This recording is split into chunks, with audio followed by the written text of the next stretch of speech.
ಆತ್ಮೀಯ H16 news ವೀಕ್ಷಕರೇ, ನಾನು ನಿಮ್ಮವ MI ಅಥವಾ ಮಲ್ಲಪ್ಪ ಜೋತಾವರ್. ತಮ್ಮಲ್ಲಿ ಇವತ್ತೊಂದು ಪ್ರಮುಖ ವಿಷಯವನ್ನು ಮಾತಾಡಬೇಕಾಗಿದೆ. ಯಾಕಂದರೆ ನ್ಯಾಯಾಲಯಕ್ಕೆ ನ್ಯಾಯ ಒಯ್ಯುವವರು, ಸಿವಿಲ್ ನ್ಯಾಯ ಆಗಿರ್ಬೋದು ಅಥವಾ ನಾಗರಿಕ ನ್ಯಾಯ ಆಗಿರ್ಬೋದು ಅಥವಾ ಕ್ರಿಮಿನಲ್ ನ್ಯಾಯ ಆಗಿರ್ಬೋದು, ಯಾವುದೂ ಇರಲಿ, ಅದರಲ್ಲೂ ಸಿವಿಲ್ ನಾವೇನು ಡಿವೈಡ್ ಮಾಡ್ಕೊಳ್ತೀವಿ. ಈ ಒಂದು ನಾಗರಿಕ ನ್ಯಾಯಾಲಯಗಳನ್ನು ತಿಳ್ಕೊಂಡು ಇವು ಬಹಳ ದಿನಗಳವರೆಗೆ ಜಕ್ಕೊಂಡು ಹೋಗುವಂಥದ್ದು ನಾವು ನೋಡ್ತಾ ಇದ್ದೀವಿ. ಕೆಲವೊಮ್ಮೆ 10 ವರ್ಷ 20 ವರ್ಷ ಎಂದೂ ಶುರುವಾಗಿರ್ತದೆ. ಅವನ ಮಗನ ಕಾಲಕ್ಕೂ ಮೊಮ್ಮಗನ ಕಾಲಕ್ಕೂ ಡಿಸಿಷನ್ ಬರ್ತಿರ್ತಾವೆ. ಇಷ್ಟೊಂದು ಪ್ರೊಲಾಂಗ್ ಹಾಕುವಂಥದ್ದು ಇತ್ತೀಚೆಗೆ ಇವು ಸಹಿತ ಇನ್ನೂ ಹೆಚ್ಚಾಗ್ತದೆ. ಹೀಗಾಗಿ ನಮ್ಮ ಕೇಸು ಸಾಕಷ್ಟು ಆಗಿದ್ದಾವೆ. ಇದಕ್ಕೆ ಕಾರಣಗಳನ್ನು ನ್ಯಾಯಾಂಗದವ್ರು ಹೇಳ್ಬೋದು. ಇಲ್ಲ, ನಮ್ಮ ನ್ಯಾಯಾಧೀಶರು ಕೊರತೆ ಅದ, ಹಾಗೆ ಹೀಗೆ ಅಂತೇಳಿ. ಆದರೆ ಆ ದಿನಗಳನ್ನು ಮುಂದೆ ದುಡ್ಕೊತ ಹೋಗೋದ್ರಲ್ಲ.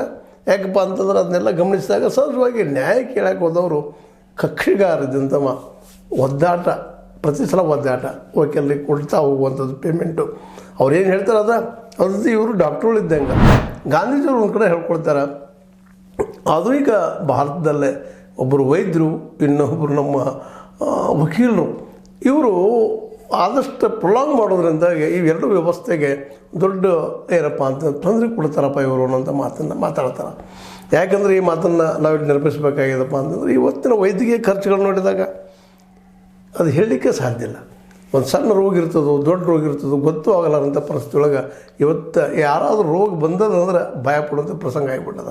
ಯಾಕಂದ್ರೆ ವೈದ್ಯಕೀಯ ವೆಚ್ಚ ಆ ರೀತಿ ಆಗಿಬಿಟ್ಟದ. ಅದೇ ರೀತಿ ಕೋರ್ಟ್ಗಳು, ಅದರಲ್ಲೂ ಸಿವಿಲ್ ನ್ಯಾಯಾಲಯದ ಕೋರ್ಟ್ಗಳ ಡಿಸಿಷನ್ಗಳಂತೆ ನ್ಯಾಯಾಲಯಗಳಲ್ಲಂತೂ ಪ್ರೊಲಾಂಗ್ ದಿನ ದುಡ್ತಾವು ಡೇಟ್ ಮೇಲೆ ಡೇಟ್, ತಾರೀಖ್ ಪೇ ತಾರೀಖ್ ಅನ್ನುವಂಥದ್ದು ಒಂದು ಫಿಲ್ಮು ಬಂದು ಸಾಕಷ್ಟು ಬಂದಿದ್ದು ಆಮದ ಮೇಲೆ.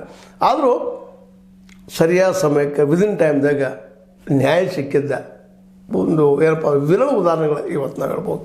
ಇಂಥ ಪ್ರಸಂಗದಲ್ಲೇ ಕಕ್ಷಿದಾರರಿಗೆ ತ್ವರಿತವಾಗಿ ನ್ಯಾಯ ಸಿಗಬೇಕು ಅನ್ನುವಂಥ ಒಂದು ಹೊಸ ಕಾನೂನನ್ನು 2024 ಡಿಸೆಂಬರಲ್ಲಿ ನಡೆದಂಥ ಬೆಳಗಾವಿ ನಮ್ಮ ವಿಧಾನಮಂಡಲದಲ್ಲಿ ನಡೆದಂಥ ಒಂದು ಸಂದರ್ಭದಲ್ಲೇ ಒಂದು ಮಸೂದೆ ಪಾಸಾಗಿ ನಮ್ಮ ರಾಷ್ಟ್ರಪತಿಯವರ ಅಂಕಿತಕ್ಕೆ ಹೋಗಿತ್ತು ಅಥವಾ ನಮ್ಮ ರಾಜ್ಯಪಾಲರ ಅಂಕಿತಕ್ಕೆ ಹೋಗಿತ್ತು. ಅದು ಇವತ್ತು ಅಂಕಿತ ಆಗಿ ಕಾನೂನು ಆಗ್ಯದ. ಎಷ್ಟು ಸಾಧ್ಯದೋ ಅಷ್ಟು ಕ್ವಿಕ್ಕಾಗಿ, ಅದು 2 ತಿಂಗಳೊಳಗೆ ನೀವು ಸಿವಿಲ್ ದಾವಾ ಹೂಡ್ರಿ, ಯಾವ ದಾವಾ ಹೂಡ್ರಿ, 2 ತಿಂಗಳೊಳಗೆ ನಿಮ್ಮ ನಿರ್ಣಯ ಬರಬೇಕು, ತೀರ್ಪು ಬರಬೇಕು ಅನ್ನುವಂಥ ಒಂದು ಹೊಸ ಕ್ರಾಂತಿಕಾರಕ ಹೆಜ್ಜೆಯನ್ನು ಇಟ್ಟಿದ್ದೀವಿ ಅನ್ನುವಂಥ ಮಾತನ್ನು ನಮ್ಮ SK ಪಾಟೀಲ್ ಹೇಳ್ತಾ ಇದ್ದಾರೆ. ಕಾನೂನು ಮತ್ತು ಸಂಸದೀಯ ವ್ಯವಹಾರಗಳ ಮಿನಿಸ್ಟರ್ ಅವರೇ ಹೇಳ್ತಾ ಇದ್ದಾರೆ, ಇದೊಂದು ಕ್ರಾಂತಿಕಾರಕ ತಿದ್ದುಪಡಿ. ಯಾಕಂದರೆ 2 ತಿಂಗಳದಾಗ ಡಿಸಿಷನ್ ಹೊರಗೆ ಬರುವಂಥದ್ದು. CPC ಕಾಯ್ದೆ ತಿದ್ದುಪಡಿ ಮಾಡಿದ, CPC ಕಾಯ್ದೆಗೆ ತಿದ್ದುಪಡಿ ತಂದಿದ್ದಾರೆ. ಅದರ ಮುಖ್ಯ ವಿಷಯ ಏನಪ್ಪ ಅಂದ್ರೆ ಮೊದಲನೇ ದಿನ ಈ ಎಷ್ಟು ಸಾಧ್ಯ ಅಷ್ಟು 2 ತಿಂಗಳೊಳಗೆ ತೀರ್ಪು ಬಂದುಬಿಡೋದು, ಅಡ್ಡಾಡೋದು ಬೇಕಾಗಿಲ್ಲ. ಸಾಕ್ಷಿಗಳು ಹಿಡ್ಕೊಂಡು ಅಡ್ಡಾಡೋ ಅವಶ್ಯಕತೆ ಇಲ್ಲ, ಪ್ರೂವ್ ಮಾಡೋದು ಅವಶ್ಯಕತೆ ಇಲ್ಲ. ಭಾಳ ದಿನ ಹೋಗುವಂಥದ್ದು.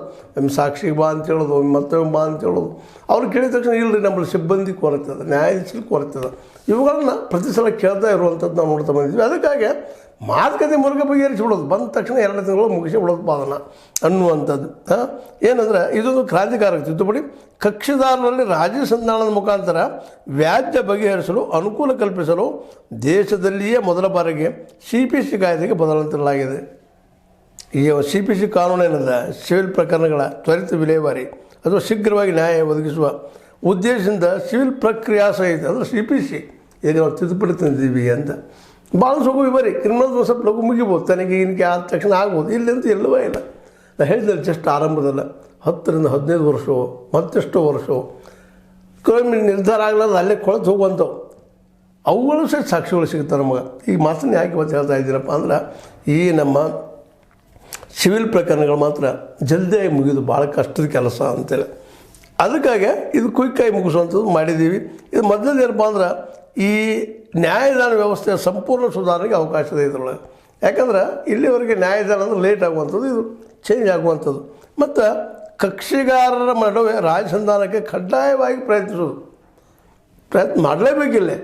ಯಾರು ಒಳ್ಳೆಂದಾರ್ರಿ ಇವ್ರು ಉಂಟಂದಾರಿಲ್ಲ, ಮೊದಲು ರಾಜಸಂಧಾನ ನೀವು ಬಗೆಹರಿಸ್ಕೊಳ್ರಪ್ಪ, ನೀವು ಏನೊಂದು ತೊಳೆದು ಮಾಡ್ಕೊಂಡು ಬಗೆಹರಿಸ್ರಿ. ಆ ಬಗೆಹರಿಸ್ಕೊಂಡು ಒಂದು ನಿಮಗೆ ಸಹಿ ಮಾಡಿ ಕಳಿಸ್ಬಿಡ್ತು ಹೋಗಿಬಿಡಕ್ರೆ ಮೊದಲು ಆ ಪ್ರಯತ್ನ ಮಾಡಿ, ಮೊದಲು ರಾಜಿ ಅದಕ್ಕೆ ಕೊಡುವಂಥದ್ದು. ಆಮೇಲೆ ಲಿಖಿತ ಹೇಳಿಕೆ, ಸಾಕ್ಷಿಗಳ ಸಂಗ್ರಹ ಎಲ್ಲದಕ್ಕೂ ಕಾಲಮಿತಿ. ನೀವೇನೋ ಸ್ಟೇಟ್ಮೆಂಟ್ ಕೊಡೋದ್ರ ಕೊಟ್ಟಿರಿ ಮತ್ತೇನೂ ಇರಲಿ ಸಾಕ್ಷಿ ಆದರೂ 2 ತಿಂಗಳು ಟೈಮಿಂಗ್ ಕೊಡ್ತಾರೆ. ಅಷ್ಟೊಳಗೆ ನೀವು ಬಗೆಹರಿಸ್ಕೊಳ್ಬೇಕು. ಅದನ್ನು ಸಾಕ್ಷಿನ ತರಬೇಕು, ಪ್ರೂವ್ ಮಾಡಬೇಕು, ಅದು ನಿಮಗೆ ಬಿಟ್ಟಂಥ ವಿಷಯ ಅಟ್ಟ ಮಾಡುವಂಥದ್ದು. ಮುಂದೆ ಇದರಿಂದಾಗಿ ಏನದಪ್ಪ ಅಂತಾರೆ, ಕಕ್ಷಿದಾರರ ವೃತ ಅಲದಾಡ ಸಪ್ತದ ನ್ಯಾಯಾಲಯಕ್ಕೆ ಬಂದು ಹೋಗೋದು 15 ದಿವಸಕ್ಕೋ ತಿಂಗಳಿಗೋ 2 ತಿಂಗಳು ನಿಮ್ಗೆ ಕೊಟ್ಬಿಡ್ತಾರೆ ಡೇಟ. ಆಗ ಹೋಗೋದು ಮತ್ತು ಭೇಟಿ ಆಗೋದು ಮತ್ತು ಡೇಟ್ ಬಿಟ್ಟು ಡೇಟ್ ಮೇಲೆ ಡೇಟ್ ಬೆಳಗೋದು. ಆದ್ರೆ ನ್ಯಾಯ ಸಿಗೋದು ಯಾವಾಗ?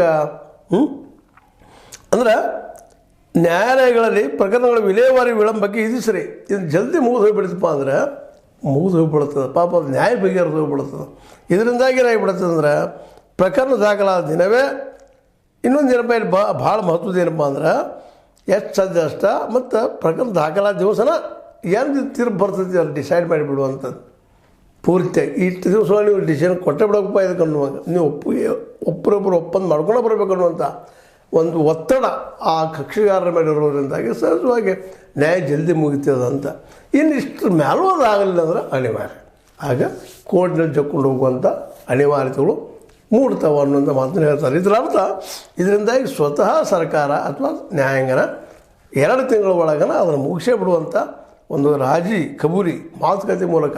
ಯಾಕಂದರೆ ಅವ್ರವ್ರ ಮಧ್ಯದಲ್ಲಿ ಏನೋ ಒಂದು ಇದ್ದಿರ್ತದೆ. ಆ ಮನುಷ್ಯನ ತೆಗೆದು ಹಾಕಿ ಚರ್ಚೆ ಮಾಡಿಸಿ ಸಾಕ್ಷಿಗಳನ್ನ ಅದಕ್ಕೆಲ್ಲ ಹೇಳಿಸಿ ಸಡನ್ನಾಗಿ ಹೇಳಿಸ್ಕೊಂಡು ಒಂದು ನ್ಯಾಯ ನಿರ್ಧಾರ ಕೊಟ್ಟೆ.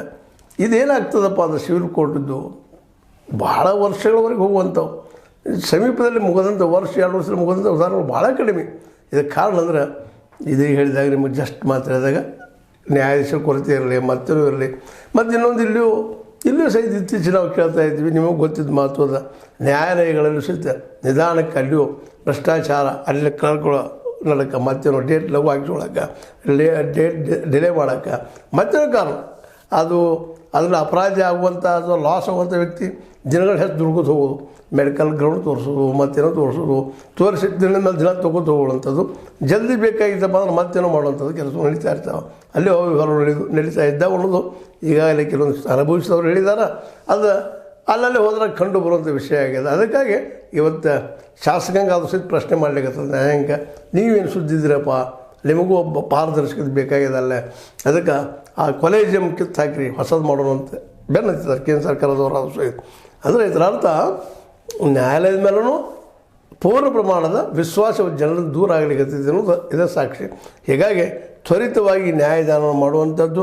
ಮತ್ತು ಏನಪ್ಪ ಅಂದ್ರೆ ಒಂದು ಇನ್ನೇನಪ್ಪ ಕಾನೂನಿಗೆ ತಿದ್ದುಪಡಿ ಮೂಲಕ ಏನು ಮಾಡಿದಾರಪ್ಪ ಅಂದ್ರೆ ಪ್ರಕರಣದ ವಿಚಾರಣೆ ಯಾವುದೇ ಹಂತದಲ್ಲಿ 1 ತಿಂಗಳ ಒಳಗಾಗಿ ಕೇವಲ 3 ಬಾರಿ ಮುಂದೂಡಿಕೆಗೆ ಮಾತ್ರ ಅವಕಾಶ ಸಿಗಲಿದೆ. ತಿಂಗಳ 3 ಸಲ ನೀವು ಹಾಕ್ಬೋದು. 2 ತಿಂಗಳ ಮುಗಿಬೇಕದು 3 ಸಲ ಮಾತ್ರ ಮುಂದೆ ಹಾಕ್ಬೋದು. ಅದ್ರ ಮ್ಯಾಲೆ ಇಲ್ಲ ಅಂತ. ಯಾಕಂದ್ರೆ ಮೊದಲಿನ ಮುಂದೆ ಹಾಕೋದು ಹಂಗೆ ಮುಂದಿನ 8ನೇ ತಾರೀಕು ಬರ್ರಿ, 20 ತಾರೀಕು ಬರ್ರಿ, ಮುಂದಿನ 6 ತಿಂಗಳು ಬಿಟ್ಟು ಬರ್ರಿ ಶುರು ಆಗ್ತಿಲ್ಲ. ಹಂಗಿಲ್ಲ, 1 ತಿಂಗಳ 3 ಸಲ ಆಗಬೇಕು, ಬಗೆಹರಿಲೇಬೇಕು ಅನ್ನೋಂಥ ಒಂದು ಮಾತು. ಅದ್ರ ಜೊತೆಗೆ ಈ ಅವಕಾಶದ ಯಾವುದೇ ಹಂತದಲ್ಲಿ ಅರ್ಜಿದಾರ ಮತ್ತು ಪ್ರತಿವಾದಿ ನಿಗದಿತ ಅವಧಿಯಲ್ಲಿ ಹೇಳಿಕೆ ಸಲ್ಲಿಸದಿದ್ದರೆ ಅಂಥವ್ರಿಗೆ ಮತ್ತೆ ಹೇಳಿಕೆ ನೀಡಲು ಅವಕಾಶ ಇರುವುದಿಲ್ಲ.